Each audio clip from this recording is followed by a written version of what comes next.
Hola, muy buenas. Bienvenidos al capítulo 17 del podcast del Búho. Ey, esperad, que sí, que toca la anécdota. No me he olvidado. Venga, la anécdota de esta semana es la siguiente. ¿Cuál es el deportista mejor pagado de la historia? Venga, os dejo un tiempo para pensarlo. No, no es Michael Schumacher. No, tampoco es Valentino Rossi, ni mucho menos. No, Michael Jordan, no. Era bueno, pero no. No, tampoco Tiger Woods. Mejor pagado de todos los tiempos. Ese deportista nació en lo que hoy es Portugal. Y en torno al año 140 después de Cristo consiguió su máxima representación o su máxima condecoración. Su nombre, Gayo Apuleyo, de la antigua Roma, un lusitano que era un conductor de caballos, un auriga. En la arena del circo consiguió una gran innumerable cuenta de victorias. Un estudio reciente ha calculado que su fortuna equivaldría a unos 15.000 millones de dólares actuales, muy lejos de cualquier fortuna de cualquier deportista profesional. Me río yo de los deportistas profesionales viendo los números de Gayo Apuleyo. Impresionante, ¿verdad? Bueno, ahora sí, bienvenidos al capítulo número 17 del podcast del Búho.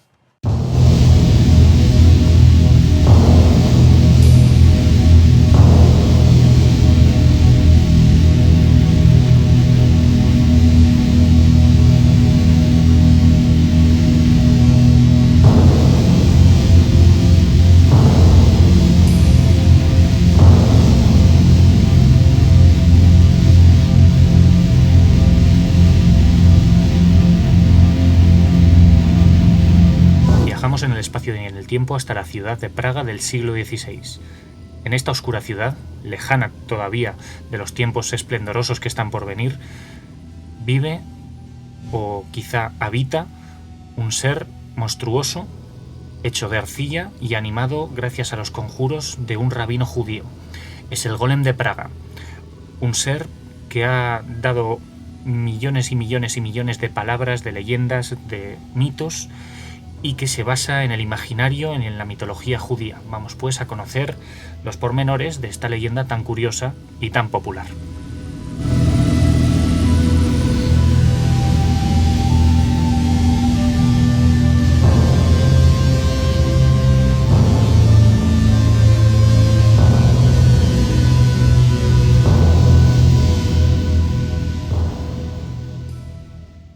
Como ya he dicho en la entradilla, nos encontramos en Praga en la segunda mitad del siglo XVI.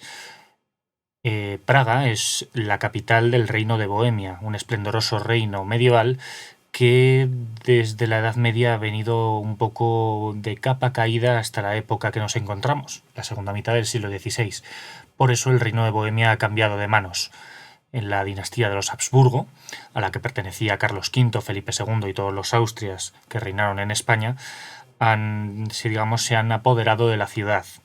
Todo cambio de poder suele traer revueltas, y todas revueltas en esta época caen sobre los judíos.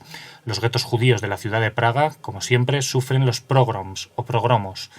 Es una palabra que significa precisamente eso, una revuelta, un ataque de violencia contra las zonas judías o el sector judío de una sociedad. Bueno, pues hay un rabino que se le atribuye la creación de un defensor para que estos progromos no sigan llevándose a cabo. Este rabino se llama Yudá Loé, y en la sinagoga de Staranova, una sinagoga antiquísima, una de las más viejas de Europa, fundadas en el siglo XI, en esta sinagoga el rabino Loé estaba esculpiendo una extraña estatua. Está esculpiendo lo que dentro de poco será el famosísimo Golem de Praga. Cuando esta figurilla hecha de simple arcilla está terminada, el rabino Yudá Loé, imbuido de toda su sabiduría y de su esencia como rabino, simplemente con sus manos escribe en la frente de la criatura la palabra Emet, que significa en hebreo verdad. En ese momento, esta figura cobra vida, se levanta, como una especie de muñeco sin alma, porque no tiene alma, se incorpora y se queda totalmente quieto, esperando a que su amo le diga lo que tiene que hacer. El rabino Loeb dice que el golem simplemente le es ordenado para que se ponga a limpiar los restos de la anterior celebración que ha vivido la sinagoga, en este caso una boda. Ni corto ni perezoso, el golem se pone a trabajar y deja la sinagoga limpia y reluciente. Este es el inicio de lo que se convertirá en una auténtica pesadilla para los habitantes de Praga, ya que el golem siempre, siempre, siempre obedecerá a su amo y lo hará al pie de la letra. El golem, dentro de poco, se le irá de las manos al rabino. Cuenta parte de la leyenda que una buena mañana la mujer del rabino le pidió al golem que acarrease agua y le trajese agua del río para los quehaceres diarios de la casa. El golem, como su naturaleza indica, carente de alma y de inteligencia, obedeció al pie de la letra e inundó la casa y por ende también el barrio entero, el gueto judío donde residía el rabino. Esto es un ejemplo porque dentro de poco el golem también se le irá de las manos a la hora de defender a los feligreses del rabino ante los pogromos, ante las revueltas a las que antes he hecho referencia. El golem acabará asesinando gente y persiguiéndola hasta la muerte. Y al rabino no le quedará más remedio que, entre comillas, desactivar a esta criatura. Es muy fácil desactivar a un golem, o eso dice la leyenda. Hay golems que se activan escribiendo los nombres de Dios o la palabra Emet, como he dicho antes, debajo de su lengua en un papel o en su frente. Solamente hay que destrozar este papel, o en caso de la palabra Emet hecha en su frente o escrita en su frente con arcilla, simplemente hay que quitar la primera letra y dejar la palabra Met, que significa muerte. De esta manera el golem directamente muere, queda totalmente inanimado como el muñeco que es. La leyenda dice que todavía sigue vivo, o por lo menos no vivo, sino su cuerpo sigue enterrado o en un sarcófago de la sinagoga Staranova, en el piso de arriba, en el desván. Quién sabe si algún día no se tendría que volver a despertar al golem, aunque yo pienso que ya no se va a despertar. Si con los nazis de por medio no lo despertaron, me parece que ya no se va a levantar a ninguna parte.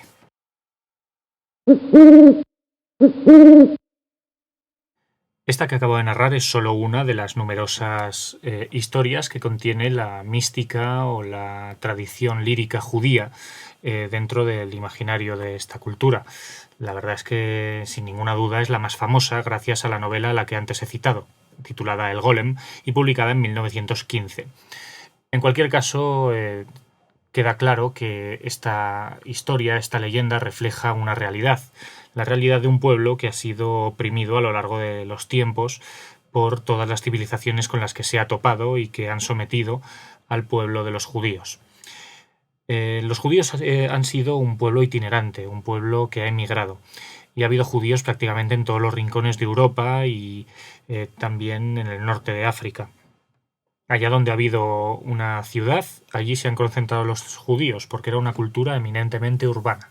Había muy pocos campesinos judíos, ya que digamos que se trataba siempre de personajes de mucha cultura, de un gran nivel social y de bastante dinero.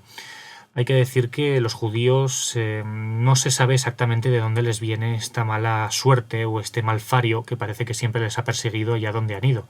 Parece que cuando había malas cosechas, cuando había enfermedades, se le atribuía a los tejemanejes que podían estar trayendo los judíos con su brujería extraña. Bueno, digamos que difamadores ha habido siempre en todas las épocas y los judíos bien saben que esto es cierto. En cualquier caso, el origen del golem parece que es una especie de, digamos, de consecuencia de toda esta persecución. Parece que los judíos demandaban una especie de protector, una especie de ser monstruoso. Viene el coco de los judíos, viene el golem, a ver si nos dejan en paz. De todas formas, sí que me gustaría hablar un poquito de toda esta especie de malfario, como ya he dicho, de persecución que han sufrido los judíos a lo largo de la historia y también hacer un poquito de referencia a qué es lo que están haciendo actualmente, porque se podría decir que la tortilla ha girado, se ha dado la vuelta completamente, sobre todo a partir de la segunda mitad del siglo XX.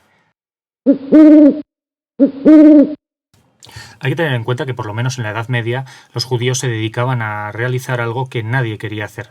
El cristianismo prohibía la usura, no dejaba que o no permitía que la gente prestase dinero, era un pecado. Pero los judíos, claro, no eran cristianos, por lo tanto podían ser usureros, podían dedicarse a eso. Quizá por eso les viene esa fama de agarrados, esa fama de arteros, de gente que engaña, que tima, porque los usureros al fin y al cabo trabajan y comercian con el dinero.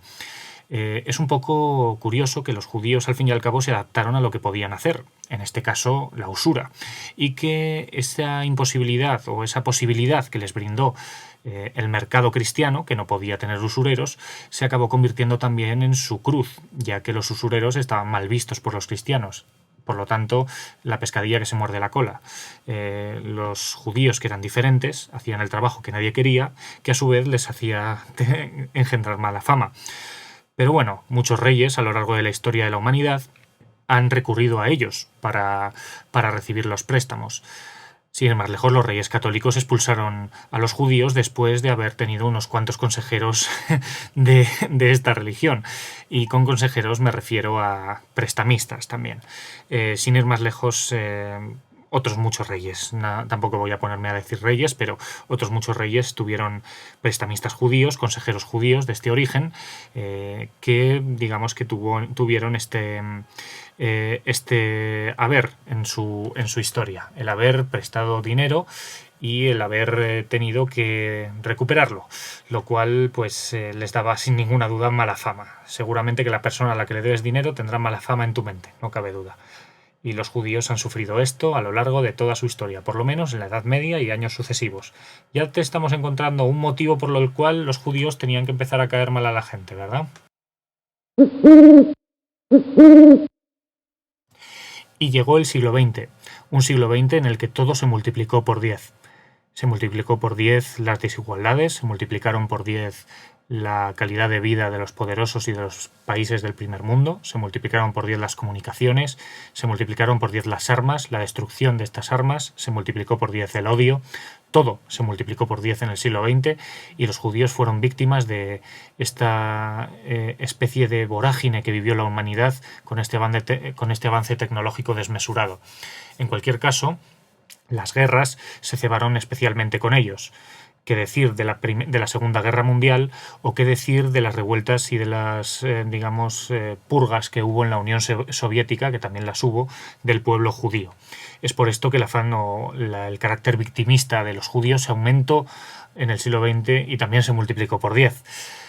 Digamos que los judíos hoy en día están en una posición ventajosa, porque a causa de estas guerras se les repuso bastante del daño que sufrieron. Todo el holocausto judío ha sido repuesto después de la Segunda Guerra Mundial con la creación del Estado de Israel y por lo tanto, con el gran estatus que han vivido gracias a la existencia de los Estados Unidos.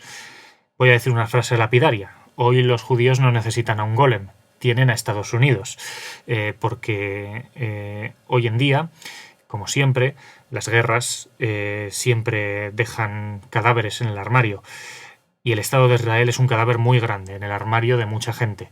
Porque sí, a nadie le voy a descubrir América si les digo que la creación del Estado de Israel me parece injusta. Quizá fue justa para mucha gente judía y quizá se merecían una compensación, pero no a costa de hacer otra injusticia por el camino y dejar a gente que ya venía bastante fastidiada a lo largo del siglo XX y siglo XIX, fastidiarla todavía más, creando un estado artificial de una gente que sí, que se merecía una compensación, pero como ya he dicho, no a costa de otra gente. Hoy en día, como ya he dicho, los judíos no necesitan un golem, ya tienen a Estados Unidos. Los judíos tienen en Israel al segundo ejército más poderoso de la Tierra. Y no quiero ser agorero, pero me parece que la Tercera Guerra Mundial será en esa zona. Espero que nunca se celebre, pero mientras Irán siga tensando la cuerda y los judíos sigan tratando como tratan a los musulmanes, lo tenemos muy negro. La paz mundial está más lejos cada día que permanezca ese conflicto allí. No estoy diciendo que haya que recortar a los judíos y tirarlos al mar, tampoco es eso. Estaríamos cayendo en lo mismo que se ha caído siempre. Simplemente estoy diciendo que la solución está muy difícil y que los judíos han hecho pagar a la humanidad todo lo que la humanidad les hizo a ellos. Habría que intentar buscar una solución, pero yo no soy lo suficientemente válido, apto, bueno ni listo como para encontrarla.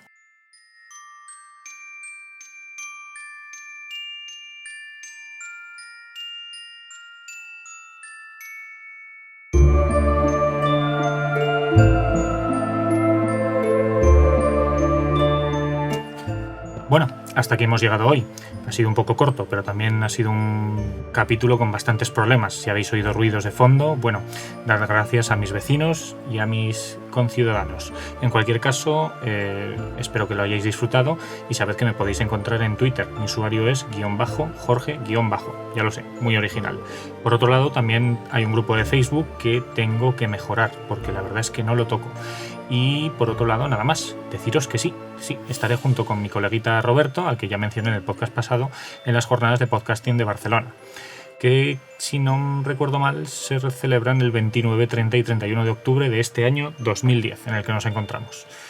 Sí, ya hemos vuelto a 2010. En cualquier caso, sed felices y nos veremos en el siguiente capítulo del podcast del Búho. Adiós.